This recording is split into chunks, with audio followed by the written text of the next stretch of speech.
guys, it's Lisa and Sam from CoasterCastle, and today we're here to talk a little bit more in detail about our Toxicator outfits.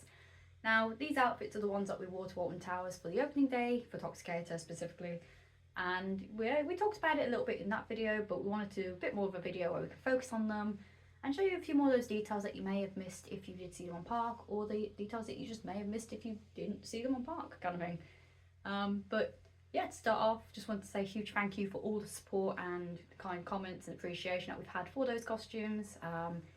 Really means a lot for us. Obviously, it was something that we designed ourselves. It's really great to sort of see that reaction from the guests, from the staff, and obviously from all the fans of the ride and the park as well. So yeah, huge thank you for that. It really means a lot to both of us. And you know, especially because this is something we've started doing a lot more of now. We've started making more of our own designs.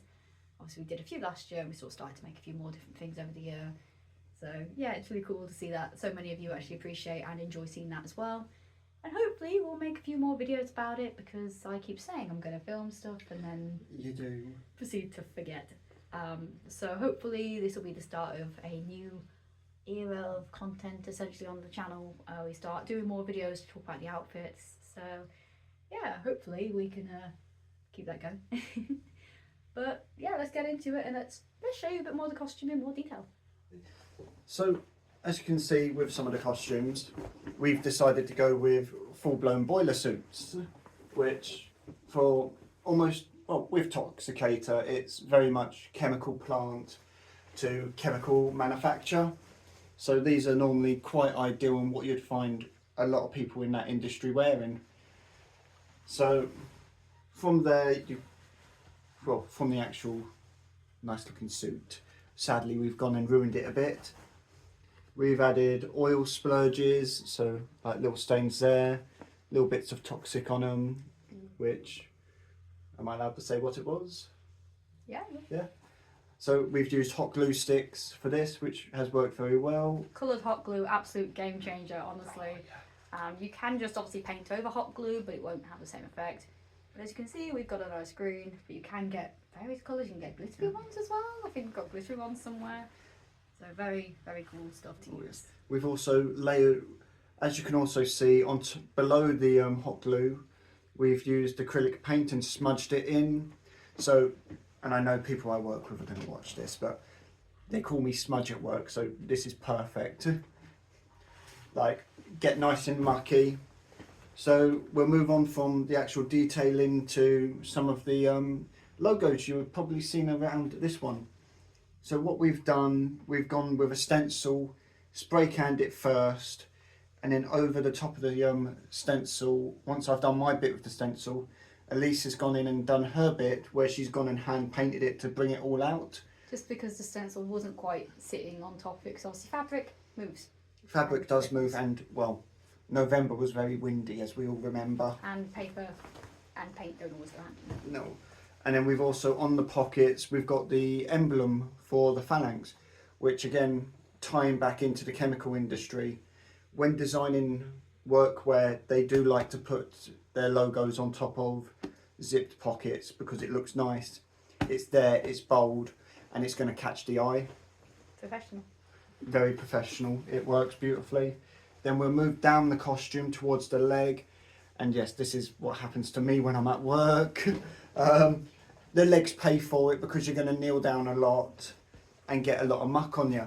And do that with your hands on your legs. Yeah, you do wipe your gloved hands down your legs because you just want to keep working, want to keep going. You don't want to be wasting time changing gloves. And the same with sleeves, you know, you just kind of like... Yeah, the sleeves pay for it as well. So I believe this is pretty much a good point to end on the overview of the actual overalls. Well, of your one anyway. Of my ones, yes. Mine's got a few slight differences, so what we'll do... So that'll be that one for that. And show you the differences on my one. So my one was a very similar design. As you can see, there are a few differences. So notable difference, this one's got a little sort of hazard strip across the front. My reasoning behind that one was mostly because if you're doing anything on a construction site, there's usually like hazard tape, warning signs. Normally somewhere. And also it's quite a common one that you see with like toxic waste and dangerous materials. So I thought it'd be kind of cool, and it also was a bit tied into the coffee command section as well next to it with the same sort of strip across the top. So So that's where my inspiration came to put that on. And I thought it was quite a cute little extra, making it a little bit different from Sam's. Obviously we both did them similar but different, with a few different techniques that we both used. Again, you can sort of see that on the front here with our symbols. Mine's got a bit more of a green leak going on, whilst yours had more of an oil leak going on. And again, you can kind of see, if I bring this bit here forward, you can see how I've done my sort of green toxic leakage. Mine's been done in a more of a drippy way. It's a lot more messy. The way I kind of wanted to make mine look was, she's kind of the clumsy one of the two, not particularly amazing in how she does her job. You know, probably fallen into the vat a couple of times. And there's quite a few drippy bits. Obviously, handprints. I love putting handprints on costumes just because they're so much fun just to, you know, get on there and make. It does involve painting your entire hand and then, you know, spending the next 10 minutes trying to get all the paint off your hand, but it's always a lot of fun. If I take it down as well, I've also got a slightly different drippy approach with the bottom of mine. Now as you can see, I've done a lot of this bit where I layer the two greens on top of each other, almost looking like certain areas I've tried to wipe it off, but they've not been able to wipe it off fully, so it kind of leaves this sort of hardened residue on certain sections and then not others. They're all very subtle little differences, but I've also done it on the ends of the pockets to kind of give it that leaking out the pocket kind of impression. Not that you want to put toxic waste in your pocket, but you know, it seems to have like got into those sections. And again, if we have a look on the back, we've got some of the leakage kind of starting to infiltrate on this logo as well, giving it the outlines here. I thought it would be a bit more fun. Now, I do know we had a question about the emblems, sort of asking how we got them so neat. So obviously with these big ones here, we did the stencils, but if we turn around to the front one, we've got these tiny ones that were not done by stencil. They were hand painted by me, and they took a very long time to do. I had the picture next to it, and then I had the piece, and I was kind of tracing it bit by bit very slowly to give it that outline and filled it in. And that's something we also see on a few of the other bits that you'll see shortly. But yeah, as you can see, slightly different approach, but the same sort of gooey overall effect. So on the outfits, we did have a few bits that were the same or similar, just to kind of give them that uniform approach. So first up, we had our little snoods. You know, snoods that sit around the neck. Incredibly warm, very nice and comfortable. Yes, very good for temperatures going 5 or below. At least they keep the neck warm, and they add to layering on the costume. And a quick mouth cover as well, if you have like a hazard or something break out in a workplace, quick smoke cover. Well, it can at least cover you from dust and whatnot, but I wouldn't recommend it. No, but it's a good quick cover. Oh yes. Ours were a bit different actually, because I think you had a black one. I had a black one, you had a grey one. We bought them at the same time from the same pack. And a pack of two from Amazon. Yeah. Not sponsored by Amazon, but we did use a lot of stuff off Amazon and AliExpress for these outfits. If you do want any of the particular items, we can drop you a link. So again, happy a to lot help. of it is already approved by certain agencies anyway, but useful. Keep one on you. Always comfortable as well, good in the winter. So other common items we had, we both used these gloves. Which again, we use similar ones in the chemical factory, but these they've got grips on them. They're also good for protecting you from chemicals, and hey, you can grip a box with them. Just not the greatest to keeping your hands warm, just to point out. But very good, sort of again, they've blended into the outfit with that grey colour and give it that more authentic chemically factory look. So that's the gloves. And then our bigger, more common item that we both had was our gas masks, respirators, gas masks. Yep. Respirators, not gas masks, but you get the idea. Now we had two different ways of wearing these, where I would literally put mine round my belt and strap it onto my leg to have it free hanging. And mine would just be sat here around the neck. It has got the two attachments, but I just had this one, and I'm not going to be able to get it on now because my glasses, but you know, had it just sat there around the neckline just to hold it in place. Did have these ones, but I just kind of left them hanging.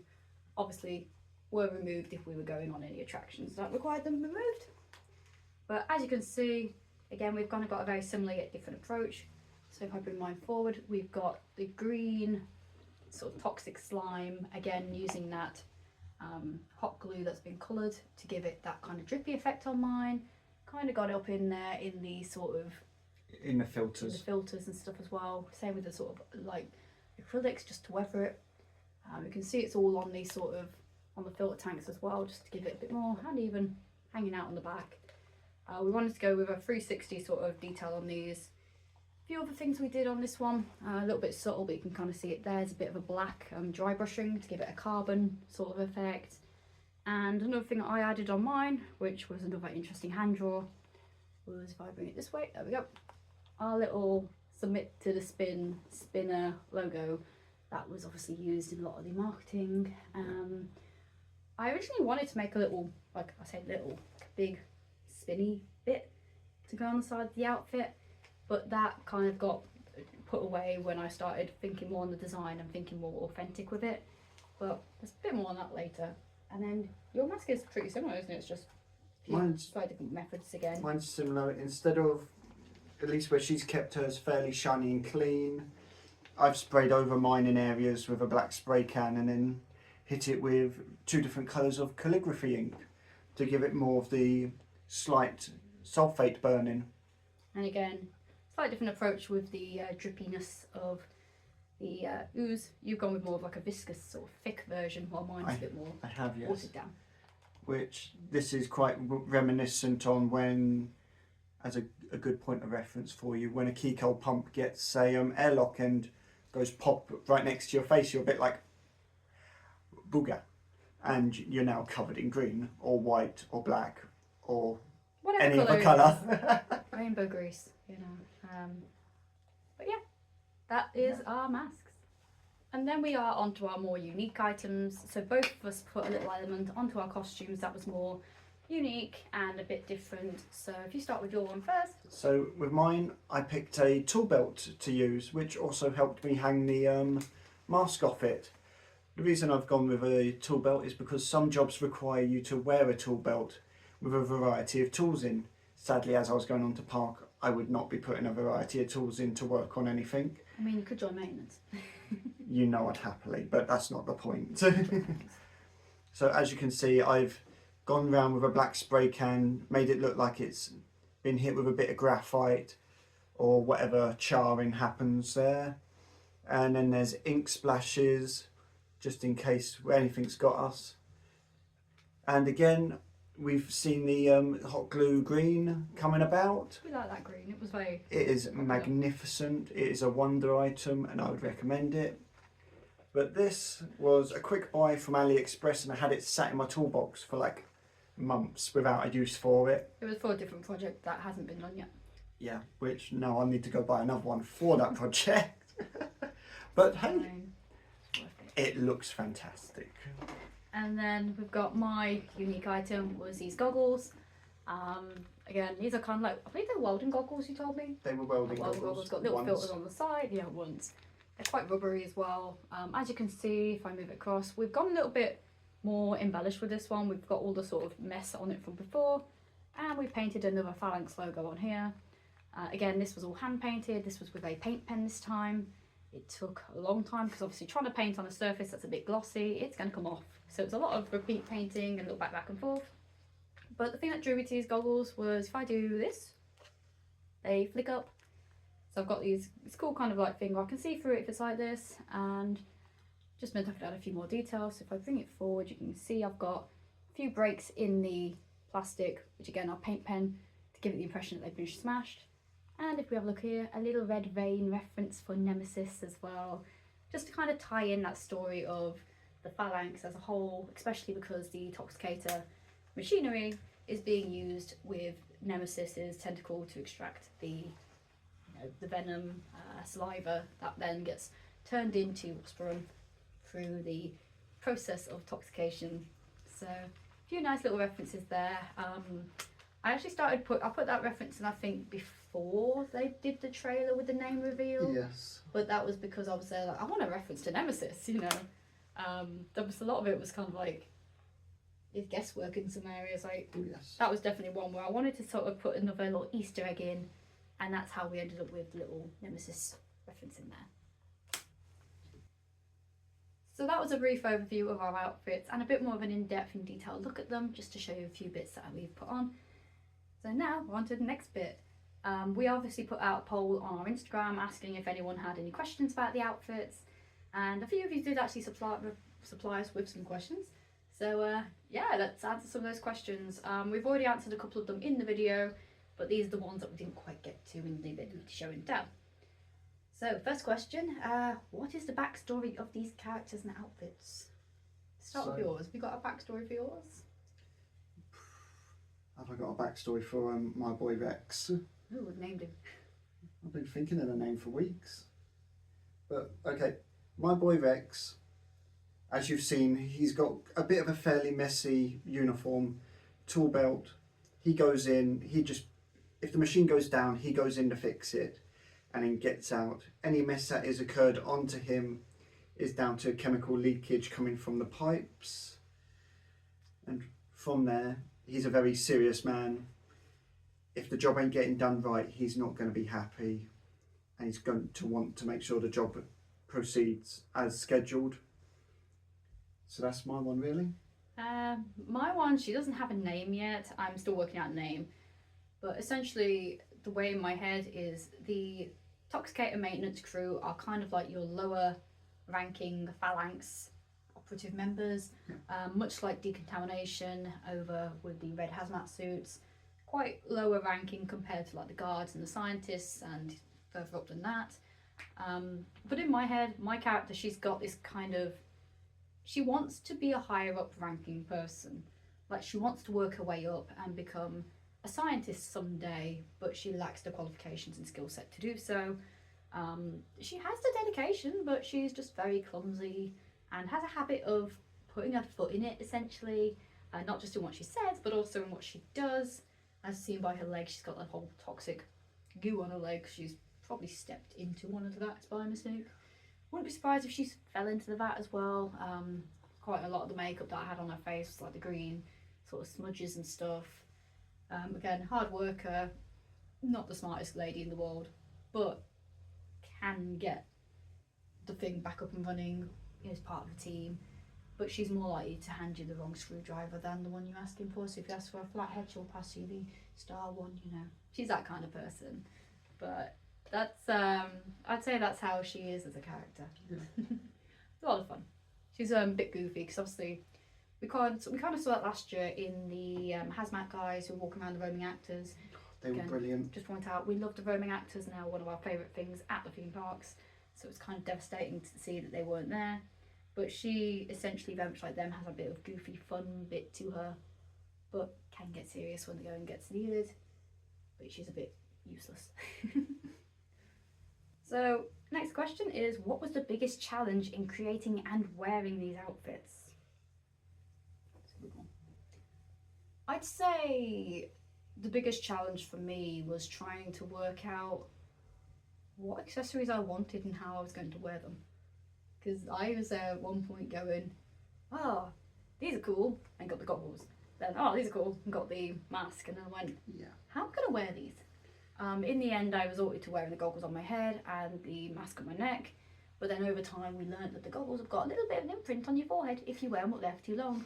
Which is why throughout the day I was kind of like pulling them down, putting them back up again. I'd probably say that was the biggest challenge of wearing it as well. Was just those goggles were just out to get me apparently. I loved them, but they were one of the more challenging elements. And a few times as well, there was another element that I did want on the costume. I originally wanted to have a sort of harness, like a climbing harness, safety harness. Oh yes, I remember that. I bought one as well. It's a bright yellow one. Unfortunately, it was just too big for me to wear because my biggest issue is I'm essentially the size of a child, and trying to get anything in a child size that is supposed to be for industrial work doesn't quite work. So I had to abandon that. So I'd say the challenge was for me finding stuff that would fit and finding stuff that I wanted to use and how I'd carry it all. Because I will have a load of accessories and props if I can, and I don't need that many things for a project like this. What about you? What was your biggest challenge with this one? To be honest, the biggest challenge I felt I had was pretty much figuring out how to wear some of it on the day on the fly, because the way I'd wear some of it compared to the way I'd wear it when I'm at work was completely different. So, for example, the gas mask, I was like, how am I going to attach you to my belt? Because I don't normally wear a mask there. It's like, I'm not putting cable ties around it. So I ended up looping it through and then using the strap section to tie it around my leg and just held it in place. That was probably my biggest challenge. Yeah, it was a good one. Next question is, what other characters help inspire your outfits, ever either fictional or real? If we're talking about these outfits in particular, our main one I'd say is the Phalanx as a whole, the roaming actors that we saw last year, even bits of the compound actors as well. Yes. It was kind of all those kind of things, Forbidden Valley's actors and stuff. Obviously, Decontamination was a big inspiration for this one as we looked a lot to them. Obviously, we looked a bit to some of the other Phalanx personnel. So we had obviously the roaming Phalanx personnel and the sort of flight transporter team as well. Looking at small things in those for inspiration, like some of the flight armour, the weathering on that is kind of what helped us inspire certain bits on these ones. So I'd say mostly that for these ones, but So too. it depends on the projects because we have a lot of different inspirations for different ones. Any for you, or is that more or less the same? No, that's pretty much spot on. It's the same on that one. Next question is, how long did it take you both to make the outfits? So We started in November. yeah, we started these in November, back when we saw the trailer from Phalanx Expo. That's when we started doing the design phase. Started ordering things in about December time, I want to We say, did, yeah. November through to December. And then January, we sort of started getting more serious on them. I think January to February times where we really pushed through working on them. But if we were to put it into a timescale of how long did it take you as a start to finish, I'd probably say a week max. Yeah. But it was a couple of months just due to ordering things in, getting the things in, designing the ideas, getting them from start to finish. So yeah, 2 answers for that one really. I think so, yes. And next one is, what was your favourite part about creating these outfits? Oh, I like this one. It was making a complete and utter mess of anywhere we were working, completely enjoying ourselves, just covered in paint, and well, it was a nice bit of bonding, I'd say. It's good fun. I think for me, I really enjoyed working on the jumpsuit, like the boiler suit thing, especially being able to essentially just like throw paint on it and then drag it down my hands or with other parts of the outfit. But then I also really enjoyed doing the glue gun stuff, because my face, when I found that I could find the right colour and it was perfect, my face was incredible. I was so excited. And it was really fun to get that and start playing. She was like a kid in a candy shop. Yeah, Well happy. for some reason I didn't realise that was an option, even though I knew it existed. It was really weird. But yeah, that was, I'd probably say the boiler suit, the paintwork for me. So that was quite good. Ooh, interesting one. Did you ever expect these outfits to get such a good reaction? No. Yeah, I don't know what we were expecting when we originally brought them out. I was probably expecting, like, I don't know. I think I expected most people just go, oh, weirdos, and walk off. Pretty much. But then we don't make the costumes in the hopes of getting noticed. We make the costumes in the expectation of us going out and having a good time. Yeah, having a good laugh, interacting with our friends, interacting with staff. In a manner of speaking, making our whole day at the theme park that much more enjoyable is what we aim to make these costumes. Yeah, and I think, you know, if we can make someone else happy, make them smile, make their day through doing something that we've created, it's always going to make us feel so much better than, you know, not doing those sort of things. But yeah, it was really cool to get a reaction that we did. You know, we had so many like positive comments, I've mentioned before. People came up to us, and it was just lovely to interact with the community and sort of get to know more people and just relatively enjoy ourselves, but also show off that creativity and love that we have for the designs and the themes that the park has. It was like really cool to kind of do that, and yeah, it's something that I'd like to do more of. You know, it takes one of our hobbies, which is costume making, and takes our other hobby of theme parks and puts them together. So anything we could do to merge those together is brilliant to see. Oh yes. So we've lightly touched on this one already, but how did you come up with the ideas to put what where, and how did you know what to do for the costume when we didn't really know what Toxicator looked like? Which is true, we had no idea either. A lot of the things that we put together, it was a mixture of things. There was a little bit of lucky guessing in there, I'm going to say, a small bit of lucky guess.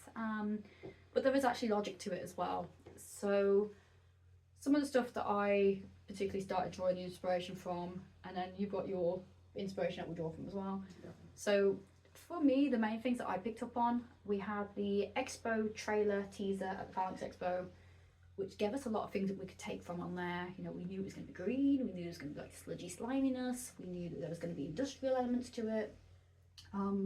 There's different bits in that video that we saw that were like, we could draw from. I might do a frame by frame at some point if people really want to see it, to kind of go into that a bit more detail, but I feel that might just be a bit of a boring over analysis trailer. But I can do that if people really want.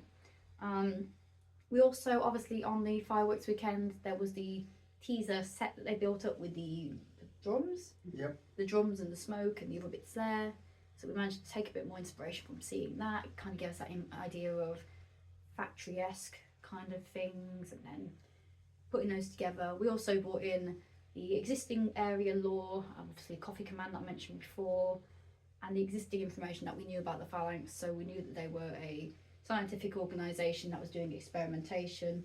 We knew that their practices weren't quite above board, which is why I kind of went with the let's make a mess approach on my wise, particularly with a Fallion, because I feel like if someone fell in the vat at the Phalanx, they would not care just too much. They'd cover it up, kind of thing. So health and safety practices not quite there. You know, from Phalanx Expo we saw they've got that clean public vision of thank you Phalanx, we love you, and then underneath you've got compound and all that kind of not so public stuff that you see, which the Secret of Truth protesters obviously tell you a lot about. So those are the kind of things that I saw and drew a lot of the inspiration from. And then obviously we touched a lot into what you do as a job as well, because it was very, weirdly enough, quite similar. It was scarily almost spot on with what they wanted from the trailers. So I'll go on from the initial trailer we saw. So if you watched it, you'd have pipes feeding the liquid through, very refinery, very chemical process. So we knew for a fact that from just that, you could go from all the PPE that a chemical process operator wears, the boiler suits, the blending jackets, the respirators, the tool belts and the gloves. They've all directly taken from my line of work. Well, we've taken inspiration from my line of work, not taken them, thank God. Specifically not taken them, but I think it was a lot of us mixing those things together. And then obviously when the later reveals came out, like the next trailer, the one with the name reveal, that kind of solidified that what we were doing was the right thing. Yeah. And then it meant that we could go in and enhance any details if needed. I did debate putting the masked symbol on one of them. I remember talking to you about putting them on. Yes. In the end, we were going to put one on the arm, but me and you decided, mostly because you thought it wasn't going to work out, Yeah. we decided to take it off that design in the end. But we were going to add a few elements from the later trailers as well. We can actually now go back and add more bits now we've seen the full area. Yes. Obviously, Wasperum being the new thing in the area. On the diagrams, on the posters, it's a nice nod back to Ripsaw if you reverse it. But there's all those kind of Wasperum things. And there's also the Wasperum symptoms that we could also touch into and utilise it in some future variations. It does lead to a lot of mutations, as you could say. It leads to a lot of options for us to do upgrades and just to do changes. Like I've said, Wasperum, they've got the logo for that now. So we could even go in and add that into the costume somewhere down the line. If we managed to get that one right, I don't know how we would have got that one. But it was cool to sort of see that kind of stuff because it gives us ideas on how we can progress and develop and change these outfits up a little bit.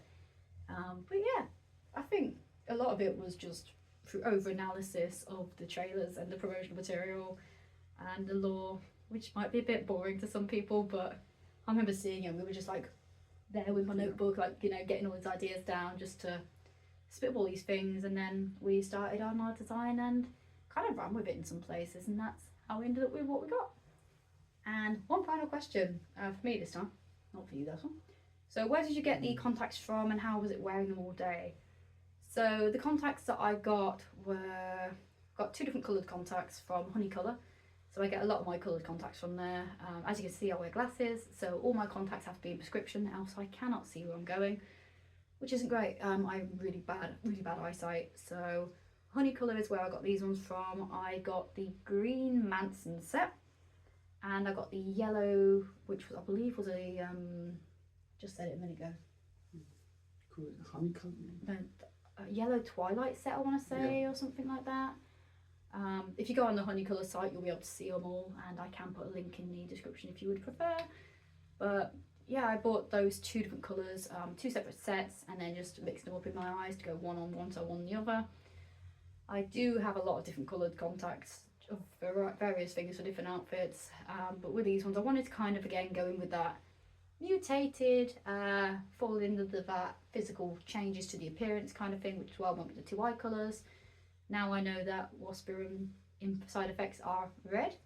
I could use my red lenses, but I wanted to go with that cool kind of toxic split colour eye lens choice.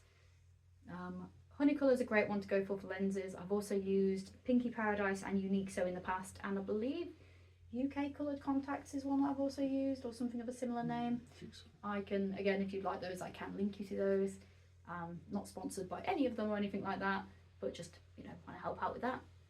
Wearing them all day, they're funky to wear at the beginning because your eyes start to adjust, but as your eyes adjust, they got a lot more comfortable. And then as we hit near the end of the day, I was a bit more, as my eyes grew more tired, it was kind of a case of, okay, I want to get these out now. But they are 3-month reusable, so they can be reused a few times. And they're quite good, and prescriptions, that's always a bonus. So that was all the questions that we got on those. Thank you again to everyone who submitted questions. Really helps us out, especially when we're trying to talk about outfits, as we're not quite sure what we're talking about or how to talk about things sometimes. And it's also really cool to sort of see what you guys want to know and help answer those questions. If we haven't answered your question or you have a question after the fact, please put them in the comments and we will get back to those and answer those for you as well.